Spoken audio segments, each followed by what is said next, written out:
오늘 우리가 읽은 이 본문의 말씀, 빌라델비아 교회에 보낸 부활하신 예수님의 메시지입니다. 여러분, 이 땅의 모든 교회는 뜻이 맞는 사람들이 모여서 우리가 교회를 세우자, 그래서 교회가 되는 것은 아닙니다.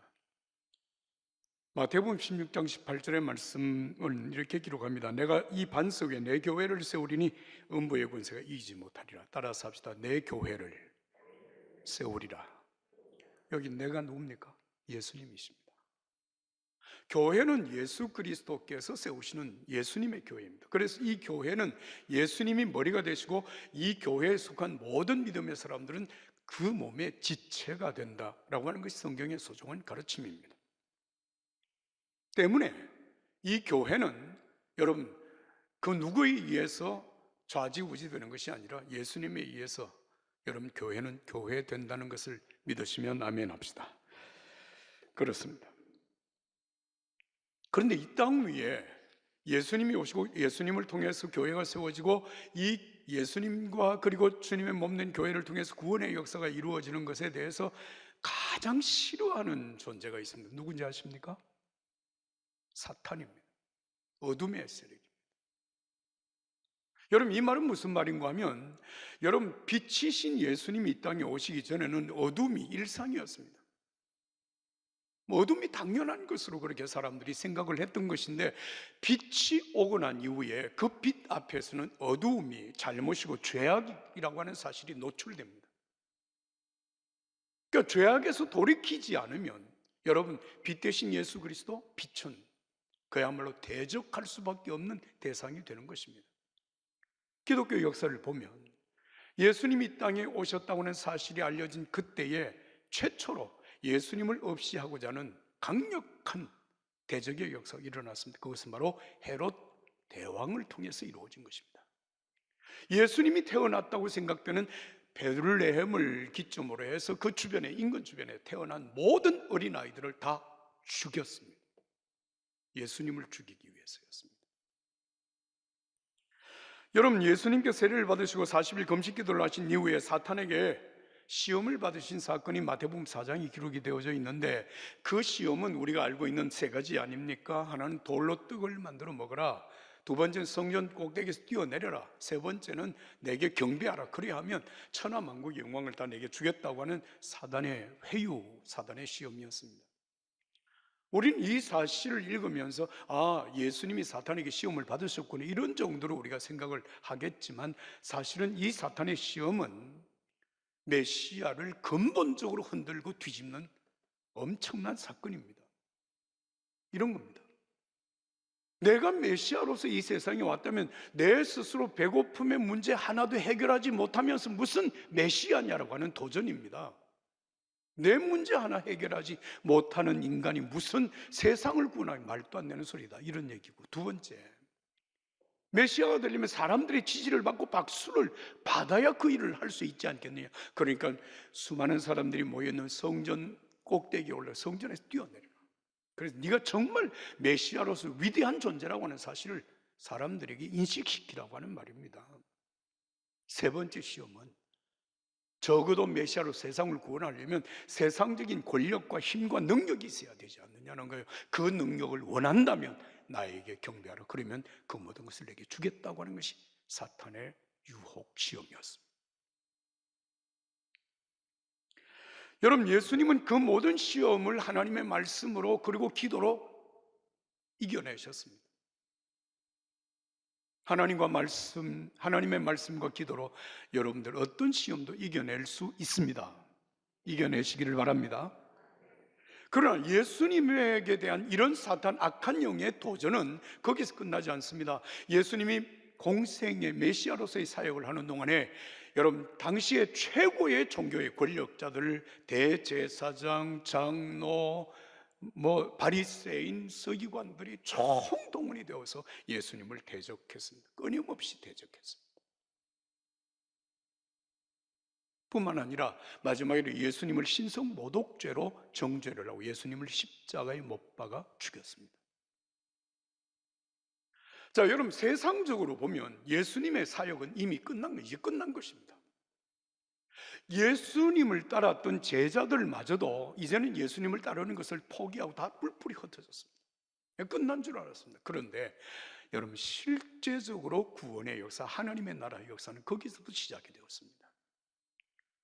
예수님을 십자가에 못 박아 죽인 그 사건이 그냥 힘이 없어서 몰려서 죽은 것이 아니라, 여러분, 세상 죄를 지고 가는 하나님의 어린 양으로서 인간의 모든 허물과 죄를 걸머지신 예수님의 대속의 죽음이 된 것입니다. 할렐루야.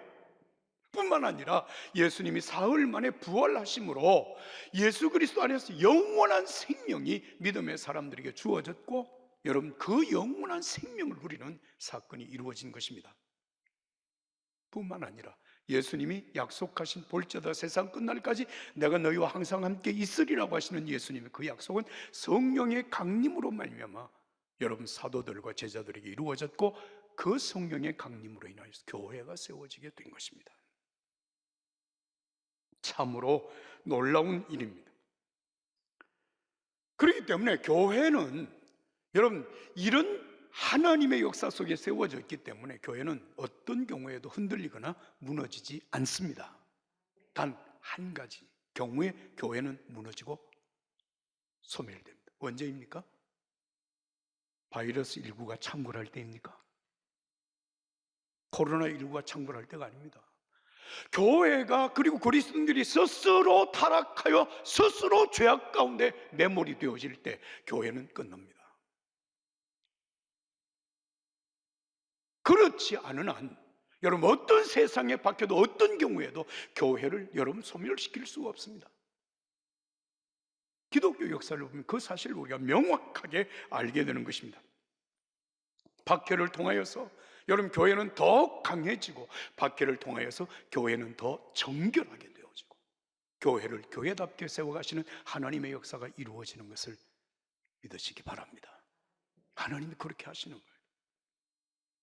요한계시록 2장과 3장에 당시에 소아시아에 있는 7교회에 보낸 메시지가 있습니다. 예수님의 메시지입니다. 그 당시에 소아시아라고 하면 지금 우리가 지도상으로 알 수 있는 터키 지역입니다. 이 지역에 세워진 7개 교회, 왜 하필이면 7교회의 메시지를 보냈을까? 여러분, 그런 생각을 해보지 않았습니까? 그 당시에 교회가 7개밖에 없었느냐? 아닙니다. 그런데 이 7개 교회는 당시에도 있던 수많은 교회들 가운데 모든 교회를 아우르는 7 형태의 교회, 교회의 7가지 신앙의 형태를 대표하는 교회라고 보시면 됩니다. 이 말은 오늘도 이 땅에 수많은 교회가 세워져 있지만 이 모든 교회들이 이 7가지 신앙적인 형태 속에 아우를 수 있다는 얘기입니다. 그런데 이 7교회를 보면 세 부류의 교회로 분류를 할 수 있습니다. 하나는 책망만 받은 교회가 있습니다. 예수님으로부터 책망받은 교회, 그게 어딘가 하면 라오디게아 교회입니다. 이 교회는 칭찬을 하나도 받지 못했습니다. 그 다음에 책망과 함께 칭찬을 겸하여 받은 교회가 4교회가 있습니다. 에베소, 보가모, 두아디라, 사대 교회입니다. 그런데 이 7개 교회 중에 책망을 받지 않고 칭찬을 받은 2개 교회가 있습니다. 그 교회가 서문화 교회와 빌라델비아 교회. 사랑하는 여러분, 이 땅 위에 예수님의 이름으로 예수님이 세우신 교회가 많지만 그 교회들 가운데 모든 교회가 다 동일하지 않습니다.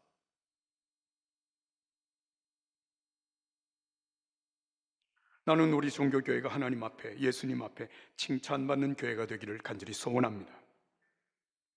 한 가지 분명한 사실이 있습니다. 여러분, 교회가 세워지고 그리고 성장하고 교회가 지탱해가는 과정 속에서 하나님이 교회를 완벽한 조건으로 마치 인큐베이터와 같이 완벽한 조건을 만들어서 그렇게 교회가 세상에 태어난 경우는 한 교회도 존재하지 않습니다. 여러분, 이거 사실 아셔야 됩니다. 어느 교회든지 어려운 시련과 역경과 환난과 박해 가운데서 교회가 세워집니다. 참 신기합니다. 그 속에서 교회가 자랍니다. 그리고 교회가 온전하게 세워지는 것입니다.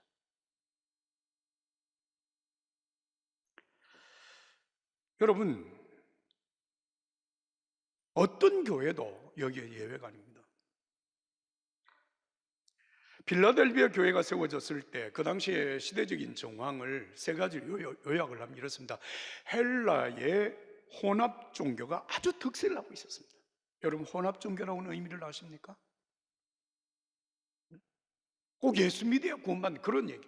예수를 믿든 뭘 믿든 좌우지간 종교 하나는 가져야 돼, 이런 얘기. 제가 군목 생활할 때 보니까 지휘관들이 유엔교를 가진 사람이 있더라고요. 여러분, 유엔교가 뭔지 아십니까? 기독교, 불교, 천주교 이외 유엔교. 주일마다 순회를 하는 거예요. 그 유엔교. 혼합 종교가 득세했고, 그리고 각종 신전들이 여기저기 세워져서 우상 숭배가 만연하고 있었던 때입니다. 뿐만 아니라 당시에 로마의 11번째 황제인 도미티안 황제가 황제 숭배를 강요하면서 여러분, 기독교인들에게는 엄청난 박해가 진행이 되던 그때가 대개 주후 90년경으로 그렇게 되어 있습니다. 이때에 빌라델비아 교회가 세워졌습니다. 자, 여러분, 이런 상황에 세워진 빌라델비아 교회, 그 교회에 속한 믿음의 사람들이 뭘 생각을 했을까요? 그런데 이 빌라델비아 교회에 예수님께서 지금 요한계시록 3장 7절부터 13절까지 짧은 말씀으로 메시지를 보냈습니다. 그 내용을 보시면 이 메시지를 보내시는 분, 예수님은 어떤 분이신가? 여러분, 7절 말씀을 함께 읽겠습니다. 7절 한 목소리로 다 같이 읽습니다. 시작.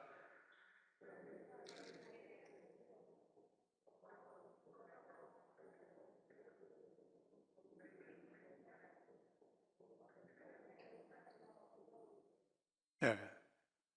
예수님이 어떤 분으로 나타나셨습니까? 무엇을 가지신 분? 무엇을 가지신 분?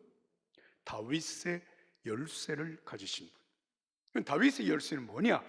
열면 닫을 사람이 없고 닫으면 열 사람이 없는 전권을 가지고 계신 분으로 예수님이 나타나신 것입니다. 여러분, 어떻게 생각하면 지금은 로마가 세상을 지배하고 있고 그 로마가 지배하는 세상 가운데 한 모퉁이에 세워진 교회가 빌라델비아 교회. 그렇다면 이 빌라델비아 교회의 생사 결정은 누가 하느냐? 로마의 도미티안 황제가 모든 것을 결정하는 것처럼 보여지는 그 순간에 빌라델비아 교회에 보내신 메시지의 주인공은 누구신가 하면 다윗의 열쇠를 가지신 분, 예수 그리스도. 그는 열면 닫을 사람이 없고 닫으면 열 사람이 없다. 전권을 가지신 분. 사랑하는 여러분, 세상적인 권력이나 세상적인 여러분 것들이 교회를 좌지우지하는 것이 아니라 교회를 주관하시는 분, 세상을 주관하시는 분은 다윗의 열쇠를 가지신 예수님이심을 믿으십시오. 이게 중요한 믿음입니다. 그렇기 때문에 여러분, 교회 믿음의 사람들은 어떤 상황에서도 바라보아야 될 것은 여러분, 세상적인 환란이나 세상적인 여러분 그런 세력이 아니라 예수 그리스도를 바라보는 믿음이 살아있어야 합니다. 마태복음 14장 22절 이하에 예수님께서 실제적인 한 사건을 통해서 우리에게 말씀을 하고 있습니다. 예수님의 제자들이 배를 타고 갈릴리 바다를 횡단하고 있었습니다. 정확하게 몇 시부터 몇 시까지 그들이 풍랑에 시달렸는지는 알 수 없지만 그 갈릴리 바다를 횡단하다가 큰 풍랑을 만나서 정말 사투를 벌입니다. 그렇게 사투를 벌이고 있는 중에 새벽녘이 되었을 때 예수님이 바닷물을 딛고 제자들에게 다가오신 거예요. 눈이 번쩍 열린 베드로가 예수님을 보고 이렇게 말합니다. 주님, 정말 당신이 주님, 예수님이시라면 나에게 무리로 걸어오라고 말씀하십시오. 예수님이 오라고 말씀하십니다. 베드로가 물에 첨벙 뛰어 배에서 내려서 예수님을 향해서 걸어갑니다. 놀라운 일이죠. 그런데 그 순간에 베드로가 무엇을 봤는가 하면 예수님을 바라보는 것이 아니라 그 풍랑이 지금 일고 있는 그 바다에서 고통을 당하는 중에 갑자기 바람이 확 몰아치니까 베드로의 시선이 바람을 보고 두려워했다. 그 순간에 베드로는 물속에 잠겨들기 시작을 했다. 그때 예수님이 그의 손을 잡아 건져내시면서 이렇게 말씀하십니다. 믿음이 적은 사람아 왜 의심하여? 믿음이 적은 사람아. 여러분 무슨 말입니까? 바람 때문에 풍랑이 일고 풍랑 때문에 고통을 당했던 베드로가 지금 예수님 바라보며 무리를 걷고 있는 순간에 바람이 갑자기 몰아치는 그 바람을 보고 두려워했다는 거예요. 무엇을 두려워한 것입니까? 바람을 두려워했습니다. 오늘 우리 찬양이 그 얘기를 했습니다. 세상의 그 어떤 것보다 하나님, 전능하신 하나님, 창조주 하나님이 크시다고 하는 사실을 그가 믿고 바다 위를 걷다가 바람이 세창에 몰아치는 순간 예수님을 놓치고 예수님보다 바람이 더 크게 보이고 환경이 더 무섭게 느껴지는 순간 그들은 물속에 잠겨들었다.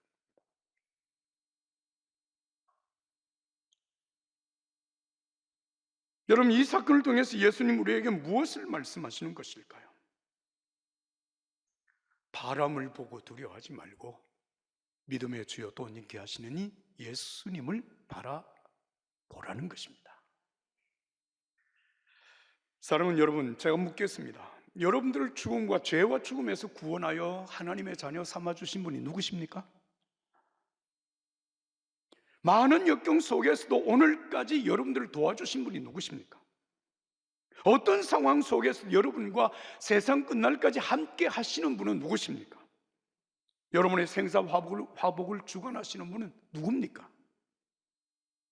여러분, 우리를 위하여서 영원한 하나님의 나라를 준비하시고 우리를 마침내 하나님의 나라로 인도하실 분은 누구입니까? 로마 황제입니까? 세상의 권력입니까? 돈입니까?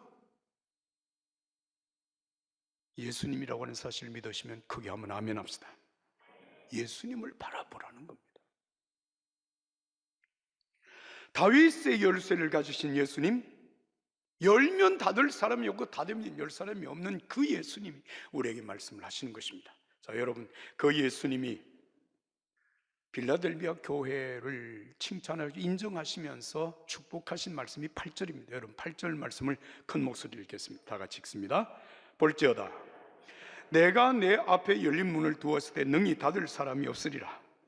내가 내 행위를 나누니 내가 작은 능력을 가지고서도 내 말을 지키며 내 이름을 배반하지 아니하였도다. 할렐루야. 저는 사실 이 말씀을 묵상하고 기도하다가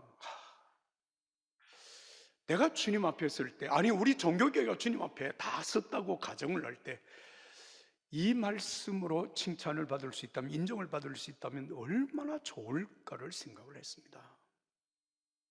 예수님께서 필라델비아 교회를 아신다. 내가 내 행위를 안다. 뭘 아셨습니까? 내가 작은 능력을 가지고서도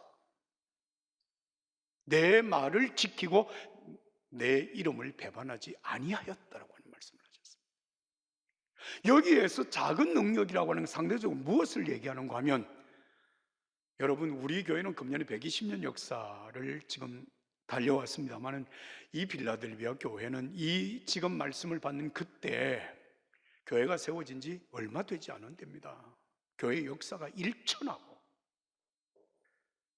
교회의 재정적인 능력, 모든 여건도 일천하고 교회를 구성하고 있는 교회 성도들의 구성원도 일천하고 모든 게 다 부족함, 연약함, 작습니다. 그런데 예수님 말씀하십니다. 내가 작은 능력을 가지고서도, 그 사실 예수님 아신단 말이에요. 그런데 그 작은 능력을 가지고서도 두 가지 중요한 사실을 지켰습니다. 첫째는 예수님의 말씀을 지켰습니다. 말씀을 지켰다라고 하는 말은 여러분 말씀에 순종했다는 말씀입니다. 예수님의 이름을 배반하지 않았다고 말씀을 하십니다. 여러분, 예수님의 이름을 배반하지 않았다고 하는 말은 어떤 상황 속에서도 배교자가 되지 않는다는 말입니다. 이 말은 순교자적인 믿음을 가지고 신앙을 지켰다는 얘기입니다. 무슨 뜻인가 하면, 여러분, 우리는 순교자들의 믿음이 정말 대단한 믿음이라고 생각을 하지만, 제가 여러분들에게 정직하게 묻습니다. 여러분, 예수님이 나를 구원하신 구원자이심을 믿으시면 아멘 합시다. 이 믿음을 끝까지 지키는 게 순교자적인 믿음. 순교자들에게 마지막으로, 여러분, 박해자들이, 목을 자르는 사람들이 질문하는 질문이 무엇인가 하면, 너 이래도 예수 믿겠냐? 그 질문이 마지막 질문입니다. 믿겠습니다. 그러면 죽어요. 그게 순교입니다. 나 생각해 볼게요. 그래? 아니, 지금 얘기해. 그때 이렇게 생각. 여기서 내가 안 믿는다고 나중에 믿으면 되지. 그러고 안 믿는다 그러면 그 살려주는 거. 그 순교자가 안 됩니다. 내 이름을 배반하지 아니했다고 하는 이 말은, 여러분, 순교자적인 믿음을 가지고 신앙을 지켰다라고 하는 말입니다. 이렇게 믿음을 지킨 이 빌라델비아 교회를 향해서 예수님이 큰 복을 약속하십니다. 내가 내 앞에 열린 문을 두었다. 한번 따라서 합시다. 열린 문을 두었다. 이 열린 문이라고 하는 것이 구체적으로 무엇인가라고 하는 것은 성경에 제시가 되고 있지 않습니다. 그러나 이렇게 보시면 됩니다. 내가 예수 그리스도를 믿어서 구원받는 구원의 문이 열렸다는 말씀이고, 이 구원받은 자들에게 예수 이름으로 기도하면 기도 응답의 문이 열렸다고 하는 말씀이고, 여러분, 예수 그리스도를 믿는 믿음의 사람들에게 천국의 문이 열려 있다는 얘기고, 우리의 삶 속에 하나님께서 주시는 복과 은혜로 말미암아 형통의 문이 열렸다고 보셔도 됩니다. 하나님께서, 예수님께서 내 앞에 열린 문을 두었노라. 생각해 보세요. 오늘 우리가 믿음의 삶을 살면서 예수님께서 우리 개개인의, 그리고 우리 종교교회에 내 앞에 열린 문을 두었다 말씀하신다면 이보다 더 큰 축복이 있습니까? 엄청난 복입니다. 사랑하는 여러분, 우리 교회가 금년 2020년도 120년을 맞았습니다. 정말 우리 교회가 오늘 예수님 앞에 이 믿음을 지키고 이 믿음으로 말미암아 칭찬하시는 예수님의 인정과 칭찬이 나는 종교교회와 그리고 저와 여러분 개개인에게 주어지는 말씀으로 들으실 수 있기를 예수님의 이름으로 축복합니다.